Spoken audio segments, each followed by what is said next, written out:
제가 오늘 제목으로 잡은 게 관포지교라는 건데요. 아이고 이게 여기 가면 돈 번다고 해서 왔더니 돈 얘기는 하나도 안 하고 무슨 쓸데없는 얘기만 저렇게 하느냐. 근데 쓸데없는 것이 있어야 쓸데있는 것도 있습니다. 우리가 우리 영양소가 이 단백질, 탄수화물, 이 지방질, 이게 3대 영양소라고 그러는데, 우리가 밥을 먹거나 음식을 먹거나 김치를 먹거나 했을 때 그 필요한 영양소만 완전히 액기스로 먹으면 어떻게 될 것 같아요? 쓸데없는 거 안 먹으면 어떻게 됩니까? 아주 요만큼만 알약으로 2개 먹었더니 배가 영양소가 충분하다. 그럼 어떻게 될 것 같아요? 며칠 후에 죽어요. 장이 붙어서 죽습니다. 필요 없는 섬유질을 먹어야 건강을 유지할 수가 있어요. 필요 없는 걸 먹어줘야. 그것은 고전에 많이 나와 있습니다. 필요 없는 것처럼 보이지만 필요 있다 하는 게. 우리 야구 선수들, 프로야구 선수들 그 동계훈련 이제 조금 있으면 시작할 겁니다. 근데 그 야구 해설위원들이나 그 감독들이 TV에서 나와서 하는 소리를 보면요, 야구 선수면은 뭘 해야 되겠어요? 배팅 연습을 해야 되는데 배팅 연습은 별로 안 해요. 맨날 달리고 그다음에 웨이트 트레이닝 하고 이 힘을 기르는 일을 거의 매일 해요. 그리고 그러고 나서 나중에 배팅 연습 겨우 한단 말이에요. 그것은 아무리 방맹이 휘둘러 봐야 하체가 후두를 하면은 홈런이 안 나온답니다. 그래서 홈런 잘 치는 선수들은요, 보면은 상체보다도 하체가 발달된 선수들이 홈런을 잘 친답니다. 뭔가 하체가 튼튼해야지 상체가 안정이 되면서 홈런을 칠 수가 있대요. 그렇듯이 크게 성공하기 위해서는 밑바탕이 튼튼해야 됩니다. 높은 건물을 짓기 위해서는 지하로 깊이 파고 들어가야 되죠. 급하다고 해서 바로 건물을 올리면 높은 건물을 지을 수가 없는 것과 마찬가지입니다. 여기서 이렇게 와서 이 교육을 받고 강의를 듣고 하는 것도 지혜를 얻어서 멋진 인간이 되기 위한 겁니다. 결론적으로 말하면 애터미 사업을 3년 이상 꾸준하게 포기하지 않고 하면은요, 돈을 벌게 돼 있어요. 돈을 벌기 때문에 멋지게 돈을 벌자 그런 말이에요. 기왕에 벌 바에야. 자, 이제 사업을 하면 성공을 하셔야 되겠는데, 이건 꼭 애터미 사업뿐만 아니고요, 무슨 사업을 하시든지 이 3가지는 반드시 필요합니다. 차가운 머리, 쿨헤드. 다시 말하면 냉철한 이성이 있어야 돼요. 누가 하자가니까 하고 좋다니까 하고 그래가지고는 안 됩니다. 자기가 주인이 돼서 주체적으로 판단해서 과연 이 사업이 할 만한 사업인가, 옳은 사업인가, 또 성공할 수 있는 사업인가 하는 것을 스스로 판단해 보셔야 돼요. 물론 자기가 또 스스로 정보를 얻어야 되고, 스폰서라든가 주변 분들, 지인들에게 필요한 정보를 얻으셔야 될 겁니다. 그런 다음에 최종 결정은 자기가 해야 됩니다. 그래야만 남의 탓을 안 해요. 반드시 차가운 머리가 필요합니다. 냉철한 이성, 예리한 판단력을 말합니다. 쿨헤드는. 두 번째는 따뜻한 가슴입니다. 이 사업이 나만 돈 버는 사업인가? 안 그러면 내가 물건을 팔 때 그 사는 사람도 이익이 되는가? 내가 하는 일이 옳은 짓인가 하는 걸 생각해 봐야 돼요. 그리고 보람 있는 일인가? 보람이 없고 옳은 짓이 아니라면요, 그거 해서는 안 됩니다. 절대로 해서는 안 됩니다. 비록 자기가 돈을 번다 해도 그건 오래 가지 못해요. 그래서 내가 이 제품을 이분에게 권하고 또 이 해모임을 권했을 때 과연 저분에게도 이익이 되는 것인지를 생각해 보라 그 말이에요. 그래야만 신나서 일할 수 있습니다. 자신 있게 권장할 수가 있어요. 따뜻한 가슴을 가져야 됩니다. 자, 3번째는 요게 차가운 머리, 따뜻한 가슴, 머리에서 가슴이면 여기까지만 내려와 가지고는 안 됩니다. 판단해 보니까 좋은데, 그거 참 괜찮은데, 그러게 가지고 손발이 게으르면요, 되는 게 하나도 없어요. 그래서 부지런한 손발이 반드시 필요합니다. 요 3개, 머리 공부, 마음 공부, 그 다음에 몸 공부가 동시에 이루어져야 실제로 공부가 됩니다. 자, 그러면 이제 애터미 사업을 위해서, 또는 애터미 사업이 아니라도 먼 사업을 위해서 성공하기 위해서 성공 함수를 만들어 보려고 그러는데요, 3가지입니다. 첫째, 제품을 봐야 됩니다. 제품의 품질과 가격. 제품의 품질이 엉터리고 가격도 싸다, 그건 엉터리입니다. 그거 성공 못합니다. 알겠죠? 제품의 품질이 매우 좋은데 가격도 높다, 그런 건 얼마든지 있어요. 소위 일반적으로 명품이라고 하는 제품은 퀄리티도 높고 가격도 비쌉니다. 그렇죠? 그것은 마케팅 타겟이 따로 있어요. 마케팅 타겟이 초고소득층입니다. 그렇죠? 이게 이제 마케팅 타겟이에요. 분명히 타겟이 있으니까 그것도 마케팅 하나의 기법입니다. 그렇죠?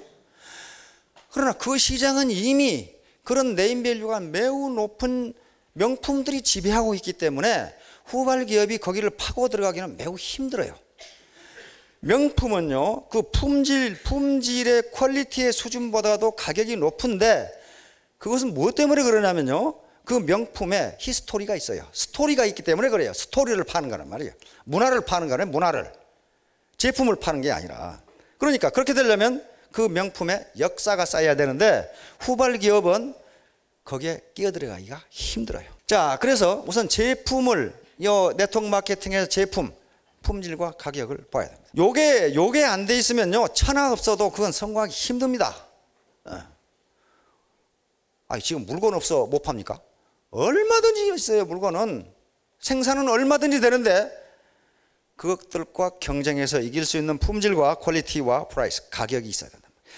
자, 두 번째는 네트워크 마케팅을 하는데 품질이 좋고 가격이 낮으면 뭐합니까? 실컷 돈 벌어놨더니 경영자 놈이 다 빨아먹고 없더라. 그렇게 되면 뭘 합니까? 재주는 고민 없고 돈은 떼놈이 번다고? 이렇게 되면 이래서 고생만 하지 성공 못합니다. 그렇죠? 반드시 시스템으로 봐야 됩니다. 이 시스템은 여러 가지가 있어요. 우선 경영 시스템을 봐야 되고, 경영 시스템, 그다음에 보상 시스템을 봐야 돼요. 과연 나한테 몇 %나 돌아오는지 그래야 될 거 아니에요. 보상 시스템, 그리고 교육 시스템, 이벤트 시스템 등등 시스템이. 그래서 반드시 시스템을 봐야 됩니다. 제품도 좋고 시스템도 괜찮다. 그런 경우에는 이제 남은 것은 뭡니까? 내가 얼마나 뛰느냐. 이것만 남아있어요. 가만히 있는데 돈이 벌린다. 그런 사업이 없어요. 없습니다. 있으면 거기 가서 하시면 돼요. 사기치는 것도요, 무지 힘듭니다. 그거 공부 무지하게 해야 돼요. 그렇다면 이 사업을 하는데 자기 절대 시간, 우리는 1만 시간을 통상 얘기하는데요, 절대 시간을 투입하지 않고 술술 했더니 돈이 벌렸다? 그건 이미 다른 사람이 벌어가고 없어요. 그런 돈은. 그래서 반드시 절대 시간을 자기가 투입을 해야 됩니다. 그런데 이 X, Y, Z 요 세 개를 뭐라고 부르냐면 성공의 필요 조건이라고 부릅니다. 필요 조건, necessary condition이라고 해요. 요 세 가지가 없으면요, 셋 중에 하나만 빠져도 성공 못합니다. 아무리 열심히 뛰어도 제품이 엉터리면 안 돼요. 그렇죠? 아무리 제품이 좋고 시스템이 좋아도 자기가 안 하면 안 되는 겁니다. 그 다음에 아무리 제품이 좋고 열심히 뛰어도 시스템이 엉망이면 자기에게 돌아오는 몫이 없어요. 그래서 이 세 가지는 성공의 필요 조건이에요. necessary condition. 그런데 필요 조건인데 학교 다닐 때 필요 조건, 충분 조건 그런 거 들어보신 적 있죠? 그런데 무지하게 졸렸죠, 사실. 실제로 무지하게 졸렸어요. 이게 뭔 말인지, 이게 하여간 필요 조건은 그것이 없으면 안 되는 거, 그렇게 생각하세요. 이 세 가지 조건이 없으면 성공 못해요. 그런데 이 세 가지 조건만 갖추면 성공하는데 충분한가? 그거하고는 달라요. 세 가지 조건이 갖추어져 있는데도 성공을 100% 확신할 수가 없다. 그런 말이에요. 그게 뭐예요? 이게 운이야, 운. 채수가 더럽게 없으면 안 된다, 이게. 채수야, 채수, 운. 이걸 무시할 수가 없단 말이에요. 재수없는 놈 비행기 타고 가다가 뱀에 물린다고 하여간에 재수가 없으면 될 일이 안 돼요, 이게. 예? 안 된단 말이에요. 전번에 보니까 비행기 타고 가다가 비행기 떨어졌는데 뭐 때문에 그러냐고 그랬더니 악어 때문에 그랬대, 악어. 어떤 아줌마가 악어를 매우 좋아해서 가방에다가 포대에다가 넣어가지고 비행기에 실었는데 그놈에게 나와가지고 비행기에서 돌아다니니까 어떡하겠어요, 그걸. 사람들이 한쪽으로 몰리니까 비행기가 무게중심을 잃고 떨어진 거예요. 재수 더럽게 없는 거죠. 비행기에서 악어에 쫓긴다는 걸 생각해 보셨어요, 혹시? 그게 재수가 없는 거란 말이에요. 그런데 운에 대해서 책을 써놓은 것들을 읽어보면요, 운이 있기는 있는데 운은 움직이는 것이다, 이렇게 돼 있어요. 통계학적으로. 뭐냐면은 준비하고 기다리는 사람에게 운이 온다, 이렇게 돼 있어요. 운이라는 게 있다. 있는데 아무 준비도 안 하고 있으면 그 사람에게는 운이 오지를 않는다고 그래요. 그리고 그것이 운인데 운인 줄을 모른다는 거예요. 준비를 안 했으니까. 그래서 일단 여기까지 오셨다는 것은 운이 매우 좋은 거예요, 지금. 운이 매우 좋으신 거예요. 그러면 요거 함수로 표시하면 저렇게 됩니다. R은 저기서 수입입니다. 레비뉴 해서 R 이렇게 되면 이것이 X, Y, Z, 그다음에 E 이렇게 된단 말이에요. 그래서 이것을 실제로 함수로 적어보면 이게 분명히 어떤 이런 고부 형태로 되어 있을 것이다. 고부 형태. 여기서 K는 어떤 상수입니다. 상수. 어떤 상수고 이건 운이고. 자, 그런데 지금 여기 계신 모든 분들에게 X와 Y는 컨스탄트입니다. 주어진 거예요. 자기가 어떻게 할 수 있는 변수가 아니에요, 이것은. 그렇죠?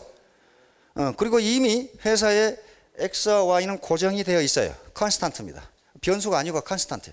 그러면 요 세 개는 어떤 컨스탄트. 그러니까 이것을 써보면은 K, Z, E 이렇게 된단 말이에요. K는 상수입니다. 그러면 결국은 요 2는 운이니까 이미 여기 와서 이분이 치마 밑으로 넘어졌으면은 요건 1이란 말이야. 1. 운이 운수 대통이라고 말이야. 1. 운수 대통이 1이고 운수에 5 모르는 게 제로예요. 이게 암만 노력을 해도 이게 제로면요. R은 제로가 됩니다. 그렇죠? 이게 고부 형태로 돼 있으니까 그래요. 고부 형태로 돼 있으니까. 그런데 이건 운수 대통이 1이기 때문에 자기 소득은 무엇의 함수다? 자기가 노력한 것의 함수다. 이렇게 돼. 왜냐하면 다른 요인을 바꿀 수가 없잖아요. 지금 X, Y 지금 바꿀 수가 없고 운은 자기가 노력하면 자기에게 온다고 돼 있기 때문에 역시 요 운이라는 놈은 요 Z의 함수라고 볼 수가 있어요. Z의 함수이기 때문에 자기가 얼마나 노력하느냐에 따라서 운도 거기에 따라오기 때문에 결국은 자기 소득은 자기가 얼마나 노력하느냐에 딸려 있습니다. 어떻게 노력할 것이냐 하는 것은 이제 옆에 주위 사람들, 가족, 스폰서하고 토의를 해보셔야 됩니다. 예, 케이스 바이 케이스로 다 다르니까 그래요. 자, 그러면 이제 내가 사업을 해야 되겠다. 또는 다른 사이드 잡도 마찬가지입니다. 꼭 여기 올인하라 하는 것을 권장하지는 않습니다. 왜냐하면요, 올인하기 위해서는 몇 개월간 소득이 안 될 때까지 먹고 살 수 있는 호구지책 방법이 있어야 돼요. 그렇죠? 자기 남편이 이 가게를 한다든가 또는 공무원이라든가 또는 직장이라든가 해서 먹고 살 게 있어야 올인할 수 있어요. 그런데 전혀 지금 먹고 살 게 없다. 그런 경우에 올인할 수가 없잖아요. 그래서 사이드 잡으로 해도 상관없습니다. 자, 그러는 경우에 우선 목표를 설정해야 되는데 이것은 어떤 기업에서나 목표 설정할 때는 스마트라는 방법으로 설정합니다. 개인도 마찬가지. 이런 방법으로 목표를 설정하면요, 목표 달성이 가능하고 목표 달성을 앞당길 수가 있어요. 앞당길 수가 있습니다. 근데 일반적으로 결과가 흐리멍텅한 것은 목표가 흐리멍텅하기 때문에 그래요. 목표가 분명하면 자기가 목표를 달성했는지 못했는지를 자기가 평가할 수 있어요. 그렇죠?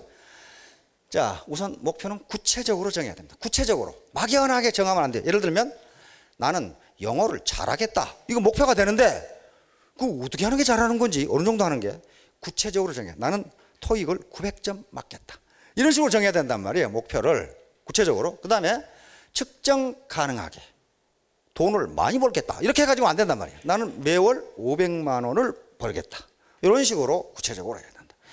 그 다음에 행동지향적 해야 된다. 행동지향적. 나는 부모님께 효도하겠다. 이렇게 해놓으면 안 돼요. 나는 부모님께 매일 전화를 드리겠다. 이렇게 직접 그래야만 내가 안 드렸으면 내가 효도를 안 한 거게 된다. 그 말이에요 지금. 그래야지. 어떻게 하는 게 효도인지 그렇게 막연하게 추상적인 목표를 정해서는 안 된다. 관념적이거나 추상적이서는 안 된다. 현실성 있게 너무 목표를 크게 잡거나 너무 낮게 잡으면 안 된다. 그러면 너무 낮게 잡으면 그거 노력 안 해도 되니까 노력 안 하고, 너무 높게 잡으면 아무리 해도 안 되니까 안 하는 거예요. 그래서 자기가 힘껏 노력해서 달성할 수 있을 정도, 그건 사람마다 다릅니다. 시간 제약적인 언제까지 이렇게 하겠다. 언제까지 3개월 이내, 1000일 이내 이렇게 하겠다. 자, 이제 관포지교로 들어가도록 하겠습니다.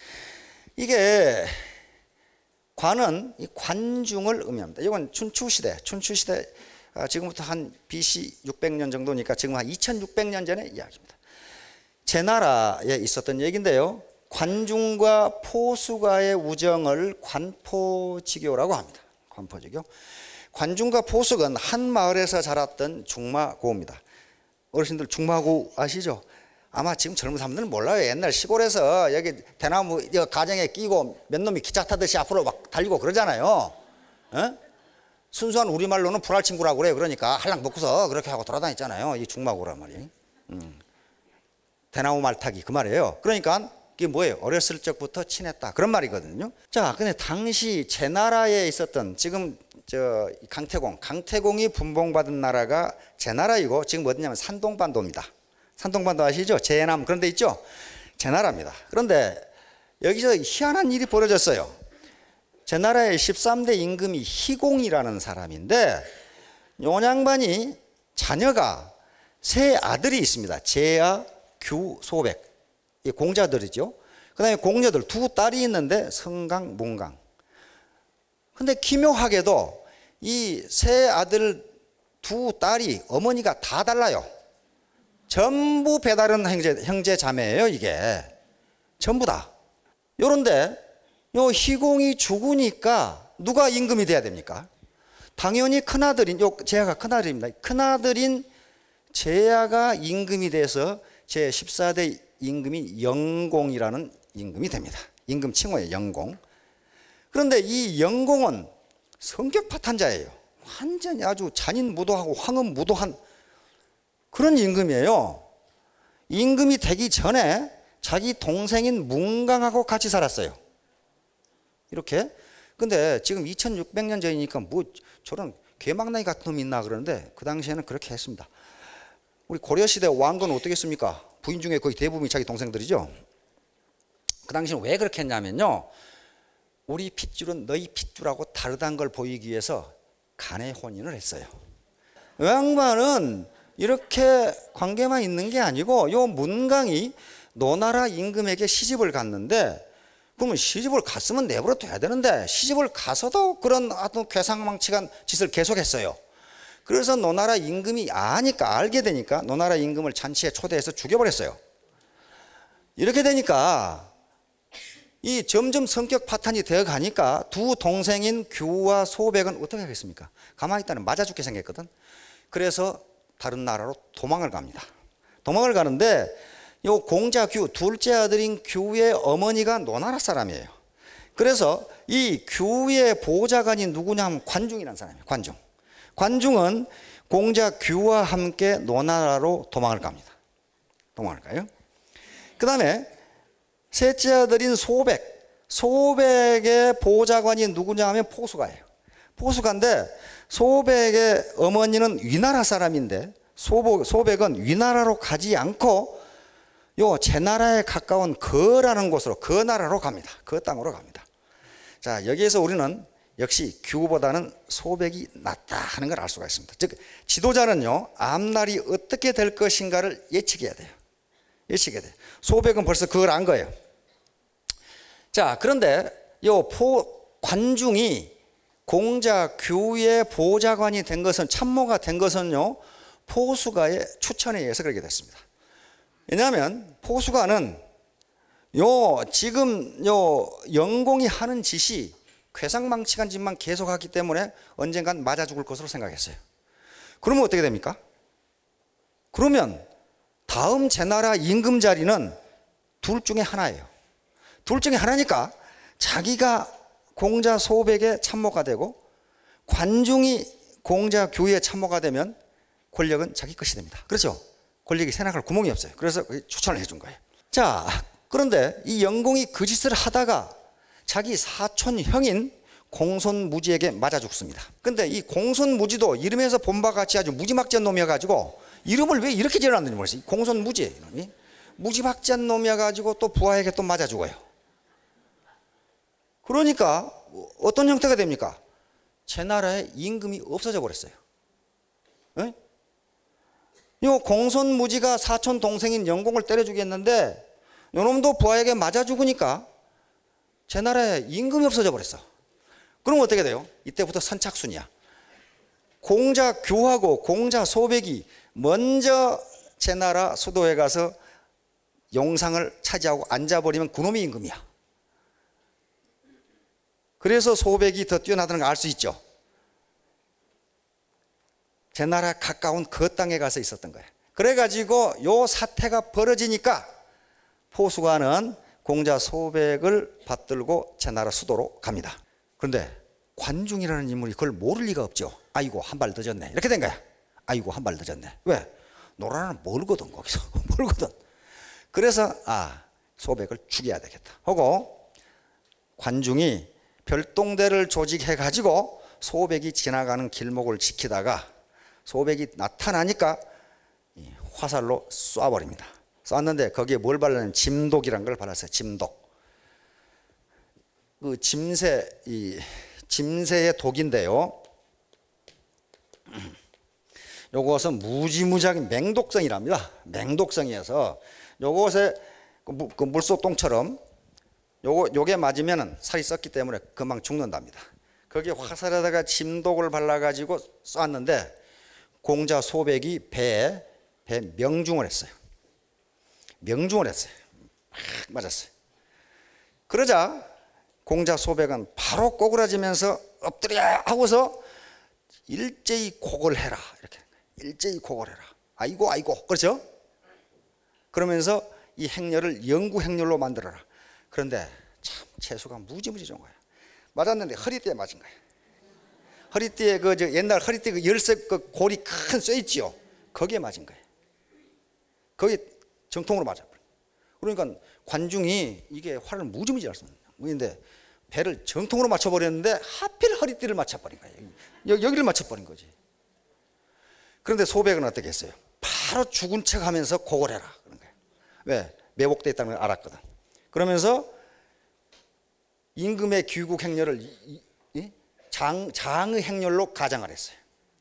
그러니까 관중은 어떻게 생각합니까? 이제 임금 자리는 내 거다. 이렇게 이제 아주 유유하게 아주 유유자적하면서 노나라로 가서 공자 규를 받들고 노나라 군대를 이끌고 제나라로 갑니다. 왜? 이미 제나라는 소백은 죽었고 그렇죠? 죽었고. 근데 어디로 들어가는 게 지금 호랑이 아가리로 들어가는 거죠. 이미 소백은 제나라에 가서 임금 자리에 올랐고 제나라 군대를 장악했어요. 제나라는 노나라에 비해서 어마어마하게 큰 나라이기 때문에 군대가 비교가 되지를 않아요. 그래서 결국은 노나라 군대가 대패하면서 이미 소백은 노나라 임금이 돼 있으면 그 제나라 제환공이라고 하는 분인데 임금이 돼 있으면서 공자 규를 주살할 것을 요구를 해서 노나라는 바로 공자 규를 바로 참수를 합니다. 그러니까 이기면 임금이고 지면은 바로 죽는 거예요. 그 당시 권력은 나눠갖지 못합니다. 형제간에도. 자, 그래 놓고 이제 요 관중이 요 소백 이제 제나라 임금이 되어 있는 환공인데 요걸 죽이려고 했으니까 제나라 임금 소백은 제환공은 요놈은 자기 손으로 직접 죽이겠다 이게. 자기를 죽이려고 한 놈 아니야 이거? 그래서 이 관중하고 그 다음에 소홀이라고 하는 대부 이 공자 규를 모시고 있던 두 놈을 함거에 실어. 함거라는 게 옛날 그 사극 보시면은 그 죄수 싣고 하는 수레 있죠. 통나무로 이렇게 이걸 함거라고 합니다. 함거에 싣고 제나라로 수도로 보냅니다. 그런데 도중에 소홀은 자결을 합니다. 자결을 하고 주군을 따라갔죠. 규를. 관중은 죽지 않고 제환공 앞에 끌려갑니다. 그래서 제환공이 저놈은 내 손으로 직접 죽이겠다 이게. 자기를 죽이려고 했으니까 직접 죽이겠다. 그런데 그때 포수가가 말리고 나섭니다. 임금께서 주군께서 제나라 하나만 다스리려고 하시면 저로서도 충분합니다. 제가 재상을 하면 충분합니다. 그러나 주군께서 천하를 호령하시려면은 관중을 재상으로 쓰십시오. 이렇게 되는 거예요. 요걸 좀 죽이려고 하는데 이놈을 재상으로 쓰라 이거야. 이게 포수가예요. 그거 내버려 두면 자기가 재상이 돼요 지금. 그렇죠? 내버려 두면 그리고 또 포수가가 재상이 된다고 해서 타달 놈 한 놈도 없어. 그렇죠? 그렇게 소백을 보좌를 했으니까 소백이 그 땅으로 간 것도 아마 포수가의 건일 겁니다. 그러니까 포수가가 소백을 임금으로 만들어준 것이나 다름없어요. 그렇죠? 그런데 가만히 입 다물고 있으면 자기가 재상이 되는데 그걸 관중을 재상을 시키라 이래요. 그러니까 소백도 보통 사람이 아니에요. 당장 칼을 거두고 관중을 재상으로 임명합니다. 그러니까 지금 같은 국무총리를 임명해버린 거예요. 이걸 죽이려다가 국무총리가 된 거예요. 그러니까 이게 관포직이에요. 그러니까 이제 관중은 드디어 제 나라를 개혁하기 시작하고 부국강병을 실시하고 국민들을 통치하기 시작하는데 기가 막히게. 그래가지고 춘추시대 최강국으로 제 나라를 만들어버려요. 관중의 힘이에요. 최강국으로 만들어버립니다. 그래서 춘추오패라고 그러는데 춘추시대 최초로 제환공이 패자가 됩니다. 다시 말하면 중앙정부에는 주나라라고 하는 그 아무 희말택이 없는 중앙정부가 있는데 제후국들 중에서 제후국들을 몽땅 제압해가지고 우두머리가 패자예요. 그래서 그 사람이 거의 사실 천하를 통치하는데 그 첫 번째 패자가 제환공이고 이 소백입니다. 이걸 누가 만들어주냐? 관중이 만들어줍니다. 자, 그런데 사기의 두 번째 열전, 첫 번째 열전이 백이열전이고 두 번째 열전이 관한열전이 나오는 여기에 관자와 안영이란 나옵니다. 제 나라 재상들이에요. 여기에 관중이 한 유명한 말이 나옵니다. 생하자 부모, 지하자 포수. 나를 낳아준 것은 누구이고? 부모이고 나를 알아준 것은 포수이다. 이렇게 탁 나와요. 관중이 한 말입니다. 그러면서 뭐라고 이 사기열전에 기록되어 있냐면은 5가지가 기록되어 있는데 일찍이 내가 가난했을 때 포수과 장사를 한 일이 있는데 이익을 나눌 때면 내가 늘 많이 차지했으나 포수하는 나를 욕심 많다고 생각하지 않았다. 그것은 내가 가난하다는 사실을 알고 있었기 때문이다. 관중을 알아주는 거죠. 같이 장사하는데 저놈이 60% 가지고 포수가는 40%밖에 안 줘. 그런데 포수가는 그것을 욕심 많다고 생각하지 않았다. 왜? 관중이 나보다 가난하다. 그런 말. 두 번째, 관중은 일찍이 나는 포수가를 위해 어떤 일을 계획하다가 실패하여 그를 더욱 난처하게 만든 적이 있는데 포수가는 나를 어리석다고 말하지 않았다. 그것은 세상 일이란 운에 따라 잘 풀릴 수도 있고 그렇지 못할 수도 있다는 것을 포수가는 잘 알았기 때문이다. 여기도 또 운이 나오네. 운이 없으면 안 된다고 말이야. 아무리 능력이 있어도. 그런데 포수가는 그걸 알았다 그 말이야. 그 다음에 나는 3번 벼슬길에 나아갔다가 3번 모두 쫓겨났는데 포수가는 나를 무능하다고 하지 않았다. 그는 내가 아직 때를 만나지 않았다는 걸 알고 있었기 때문이다. 계속 포수가가 관중을 어떻게 됩니까? 품어주죠. 관중을 어떻게 됩니까? 계속 실패만 하는 거예요. 그러잖아요. 그렇게 아주 역사를 주름 잡은 사람인데 계속 실패만 해요. 그 다음에 일찍이 나는 3번 싸움터에 갔다가 3번 다 패하여 달아나고 말았는데 포수가는 나를 비겁한 사람이라고 생각하지 않았다. 나에게는 늙은 어머니가 있다는 걸 알고 있었기 때문이다. 늙은 어머니 누가 버려놨게? 자기가 죽어버리면 안 되잖아요. 도망가 버렸단 말이에요. 그런데 포수가는 나 그걸 보고 비겁하다고 하지 않았다. 왜? 노모를 모셔야 되니까. 응? 이렇게 알아주는 친구가 있으면 무지무지 좋겠죠. 이게 포수가란 말이에요. 또 나는 공자 규가 패했을 땐 나와 같이 그의 대부를 했던 소호는 자살하고 나는 사로잡혀 투옥되는 치욕을 당했지만 포수가는 나를 수치를 모르는 자라고 생각하지 않았다. 그것은 내가 작은 의리를 지키지 못하는 것을 부끄러워하지 않고 공명을 천하에 떨치지 못하는 것을 부끄럽게 여기는 것을 이해했기 때문이다. 진실로 나를 낳아준 것은 부모지만 나를 알아준 것은 포수가이다. 이렇게 딱 해놨단 말이에요. 그러니까 금방 공자 규 얘기입니다. 안 죽었어요. 왜냐하면 관중은 대인이었습니다. 작은 의리 가지고 따지지 말라. 그보다 더 큰 의가 있으면 그걸 실천하라는 거예요. 나중에 공자가 이 점을 극구 칭찬합니다. 자, 그래서 뒷사람들은, 후세 사람들은 관중보다 오히려 포수가를 더 높이 평가합니다. 그래서 포수가는 대대로 거기 보면 10대라 그래서 제 나라가 망할 때까지 그 후손들은 부귀영화를 누렸습니다. 존경을 받으면서. 그런데 10대에 걸쳐 부귀영화를 누렸는데 포수가를 재상으로 추천하지 않았어요. 이거 보면 이 새끼 저 관중 이거 배반했자는 그게 아니에요. 그게 아니고 관중이 나이가 많았어요. 그래서 병들어 죽을 때가 되니까 제환공은 어떻게 하겠습니까?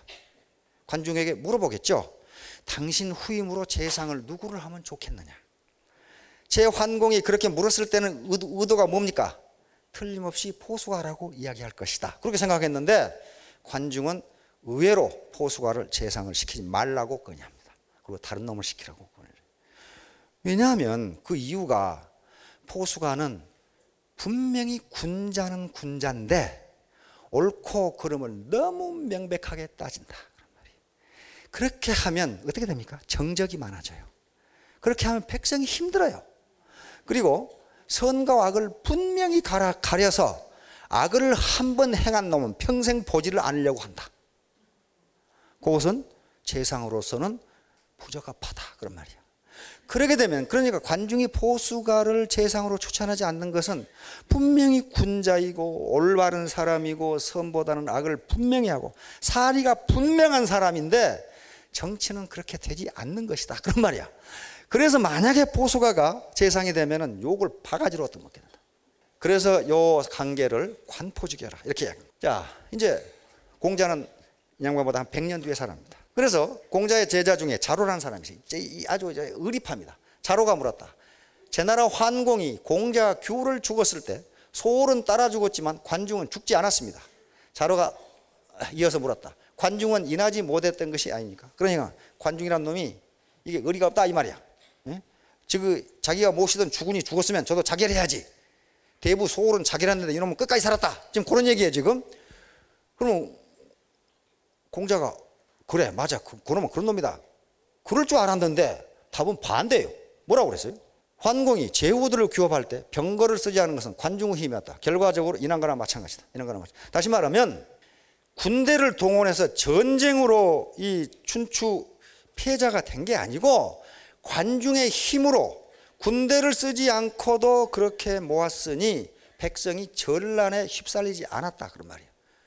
이것이 관중의 힘이기 때문에 그렇다면 이 사람은 인자라고 할 수 있다 그런 말이에요 지금. 그러니까 공자는 어떻습니까? 작은 의리 가지고 연연하지 않은 사람이 째째한 군자가 아니라 그 말이에요 지금.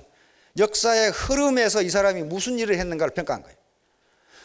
자기 제자들은 다 나쁜 놈이라 그러는데 공자는 나쁜 놈이 아니다 이렇게 얘기하는 거예요 지금.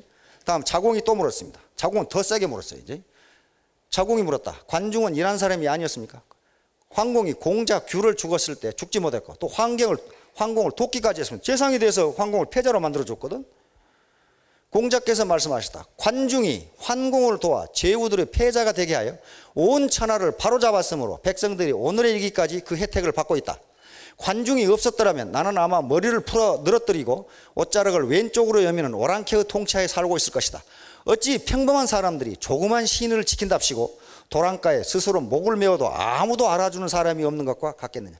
다시 말하면 관중이 중원을 평정해가지고 제국들을 강력하게 만들었기 때문에 북쪽 오랑캐, 북적이라고 합니다. 북쪽 오랑캐가 침범을 못했어요. 남쪽에서는 초나라가 강성해졌는데 초나라가 북진을 못했어요. 만약에 북적이 내려오고 초나라가 우위를 쳤으면 그때 전란에 또 휩쓸렸을 거예요. 그러니까 지금 백성이 편하게 살고 있는 게 그 사람 덕분인데 왜 그따구 소리 하느냐 그런 말이에요 지금. 예? 그러니까 작은 의리 요거 따지지 않고 대의가 무엇이냐를 따지는 게 역시 공자는 대인이었어요. 자, 관중의 명언을 몇 가지 뽑았습니다. 관자에 있는 내용입니다. 이건 아주 우리가 잘 아는 내용인데 관자에가 나옵니다. 창고가 차면 비로소 예절을 알게 되고 그렇죠? 이게 창고가 차지 않으면요 나무 담장 뛰어넘어요. 그렇지? 예. 의식이 족하면 영역을 알게 된다. 이런 얘기입니다. 그 다음에 윗사람이 법도를 지키지 않으면 백성들은 어그러진 행동을 하게 된다. 윗사람이 잘못하면 밑에 놈 잘못한다. 그런 말. 그러니까 모든 책임은 누구에게 있다?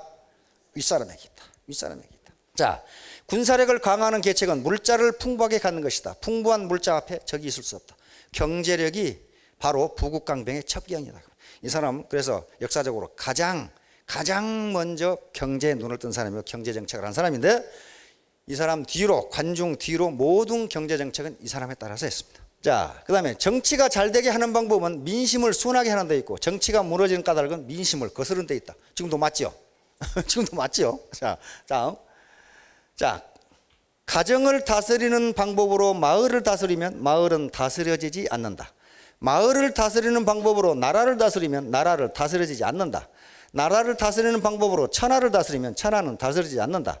가정을 다스리는 방법으로 가정을 다스리고, 마을을 다스리는 방법으로는 마을을 다스리고, 나라를 다스리는 방법으로는 나라를 다스리고, 천하를 다스리는 방법으로는 천하를 다스리고. 방법이 다르죠. 기업을 경영하는 것하고 나라를 경영하는 건 다르다 그 말이에요. 달라요. 군수가 하는 일하고 서울시장이 하는 일하고는 다르다 그 말이에요. 그런데 똑같이 해가지고는 그게 안 된다. 지금 그런 얘기예요 지금. 자, 천하에 쓸만한 신하가 없다고 걱정하지 말고 군주가 신하를 제대로 쓰지 못함을 걱정해야 된다. 천하에 재화가 없다고 걱정하지 말고 사람들에게 공평하게 분배되지 못함을 걱정해야 된다. 오늘 우리 사회가 똑같아요 이게. 그렇죠? 똑같아요. 자, 이제 금난수교라고 합니다. 관포주기하고 요 세금자 쇠 있죠? 난초 난자 갈지자 갈지자인데 이것은 소유격 대명사로 뭐뭐의 이렇게 됩니다. 그다음에 사길교자 서로교자. 요건 주역 계사편에 나오는 말입니다. 주역의 계사편에 나오는 말인데요. 여기서 나오네.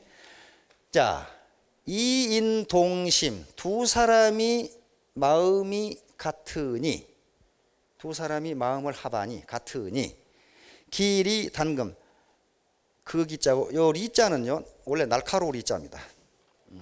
이익할 때 요거 쓰죠. 이익 날카롭게 잘 쓴다. 이용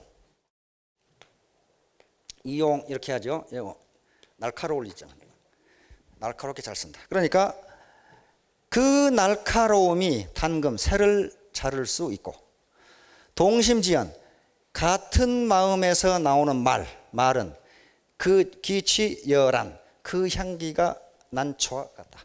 그러니까 쇠라도 자를 수 있고 난초의 향기와 같은 사귐, 저는 관계, 우정 이것을 금난지교 이렇게 이야기합니다. 그러니까 이게 네트워크에 딱 맞는 말이에요. 서로 각계약진해 가지고는 절대로 새를 자를 수 있는 날카로움이 나오질 않아요. 나오질 않습니다. 휴먼 네트워크니까 인적 네트워크로 형성되어 있기 때문에 같은 방향으로 같이 뛰면은 새를 자를 수 있는 힘이 나옵니다. 각자는 그렇게 못합니다. 다음 수어지교. 이것은 물수자, 고기여자, 갈지자, 사길교자입니다. 서로 떨어질 수 없는 친밀한 사이. 그러니까 물과 고기의 관계. 그 말이 고기가 물을 떠나 살 수 없잖아요. 자, 요 말은 삼국지에 나오는 얘기입니다. 삼국지 연의 말고 나간중이 쓴 삼국지 연의는 소설이고 정사 진수라는 사람이 쓴 삼국지라는 정사가 있습니다. 그 속에 제갈량전에 이 말이 나옵니다. 유비와 제갈량이 사이가 날로 가까워지니까 관우와 장비가 불평을 해요. 불평을 하니까 유비가 불러가지고 두 사람에게 타이른 말 중에 이 말이 들어있습니다. 자, 고지 유공명. 나의 고는 애로울 고자인데 나를 의미합니다. 나에게 공명이 있다는 것은 유는 같을 유자입니다. 유어지유수야. 고기가 물이 있는 것과 같다. 즉 고기가 물을 가진 것과 마찬가지다. 원학은 바라는데 제군 너희들은 물, 부원 다시 불평하지 말라. 이렇게 돼서 여기서 수어지교라는 말이 나왔는데요. 마찬가지로 여기에 스폰서, 파트너, 그 다음에 회사와 사업자, 그 다음에 사업자와 사업자와 고객은 전부 수어지간입니다. 물과 고객이에요. 고객 없이 어떻게 사업자가 있을 수가 있어요? 회사 없이 사업자가 있을 수가 없고 스폰서 없이 파트너가 있을 수가 없고 파트너 없이 스폰서가 있을 수가 없어요. 서로 물과 고기와의 관계입니다. 자, 이렇듯이 우리 네트워크 사업이라는 게 혼자 하는 일이 아니고 마치 물과 고기 그리고 관중과 보수가처럼 서로 이해하고 인정해 주지 않으면요, 너 잘났다 나 잘났다 하면요 이게 질이 멸렬한 오합지졸이 되어버립니다. 자, 이제 애터미 사업의 행동 지침으로서 이제 만약에 사업을 하신다 그러면 요거 세븐업, 우선 드레스업, 옷을 말끔히 입어야 돼요. 외모 무지무지 중요합니다. 이미 부모로부터 물려받은 이것은 어쩔 수 없어요. 그러나 드레스업 하는 것은 가능합니다. 세일즈를 하는데 사람이 무능하게 보인다. 그러면 어떻게 해요? 신뢰가 안 가잖아요. 그리고 또 이 옷을 좀 이상하게 입었다. 그것도 신뢰가 안 가는 거예요. 단정하게 하는 거예요. 단정하게. 미국이나 유럽 할머니들 보세요. 할아버지들 봐요. 뒤에서 봐가지고는 저게 청년인지 할머니인지 처녀인지 구분이 안 가죠. 앞에서 보면 아 할머니구나 그러겠는 거예요. 그렇게 차려입고 다녀요. 그것은 사회생활, 사회에서 그만큼 대접을 받겠다는 거죠. 클린업은 몸과 마음, 환경을 깨끗이 하자. 선진국 국민일수록 이렇게 한다고 합니다. 그 다음에 쇼업. 이것은 매일 얼굴을 드러내자. 그런 말이에요. 만나서 자꾸 보면 친해진다는 거예요. 이걸 에펠탑 효과라고 합니다. 에펠탑 효과. 에펠탑이 처음에 파리에 들어섰을 때 어떻게 했습니까? 파리 시민 100% 반대했어요. 특히 문인들은 죽으라고 반대했어요. 그래서 파리 정부는 어떻게 했습니까? 프랑스 정부는 그것을 만국 박람회 100주년을 기념해서 그걸 세웠다가 뜯기로 했어요. 뜯기로 했는데 그 당시에 파리에 높은 건물도 없고 파리 시민들이 일어나면 그 탑이 보이는 거예요. 일어나면. 제일 반대한 사람이 모파상인데, 모파상 아시죠? 문인. 모파상은 그것이 건설되자 항상 에펠탑 밑에서 점심을 먹었다고 합니다. 그래서 기자가 물었어요. 아니 그렇게 반대하시는 분이 왜 여기서 점심을 먹냐 그랬더니 에펠탑이 안 보이는 곳은 오로지 여기밖에 없다. 그래가지고 거기서 이제 점심을 먹었는데 차츰차츰 파리 시민들이 에펠탑을 좋아하기 시작하는 거예요. 나중에는 뜯지 마라 이거야. 그렇게 종으로 했더냐 이렇게 된 거예요. 그래서 대면 효과, 자꾸 보면 정이 드는 효과를 에펠탑 효과라고 합니다. 에펠탑. 자, 그 다음에 페이업, 빚지지 말고. 절대로 빚지고 뭐 하지 마세요. 빚도 이게 습관이에요. 그 다음에 취업, 기운과 용기를 내고. 이게 다른 건 다 없어도 도덕성을 바탕으로 해서 열정과 용기가 있으면 뭐든지 성공합니다. 열정과 용기가 있으면. 열정과 용기가 부족해서 못하는 경우가 많아요. 자, 마지막으로 네버 기브업. 절대로 포기하지 마세요. 이제 제가 이 천일 천만원 작전 100일 판매사 작전을 하는데요. 100일 만에 판매사가 안 될 수도 있습니다. 그러나 그런 각오로 하지 않으면요 1년 가도 안 된다는 거예요.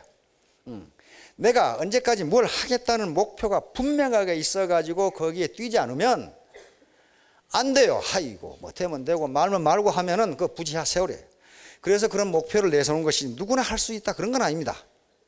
그렇게는 안 되지만은 그래도 그렇게 하겠다는 목표를 가지고 하지 않으면 호랑이를 그리려고 해야 고양이라도 나오지 아무 생각이 없으면 쥐새끼밖에 안 나온다. 지금 그런 말이에요 지금. 그렇잖아요. 그래서 그런 목표를 가지고 뛰어보시라는 거예요. 그리고 아이고 이거 석 달에도 안 되네. 그랬을 때 포기하지 마시고 네버 기브업. 절대로 포기하지 마. 그대로 죽어라고 붙어만 있으면 된다. 붙어만 있으면 돼요. 그렇게 한다면 즉 네버 기브업. 그렇게 한다면 시간이 좀 지날지 모르겠지만은 또 열심히 하는 사람에 따라 각각 다를 겁니다. 여러 가지 조건에 따라서 다르겠지만은 반드시 성공하신다. 반드시 성공하신다. 자, 끝까지 포기하지 마시고 반드시 부자 되시기 바랍니다. 감사합니다.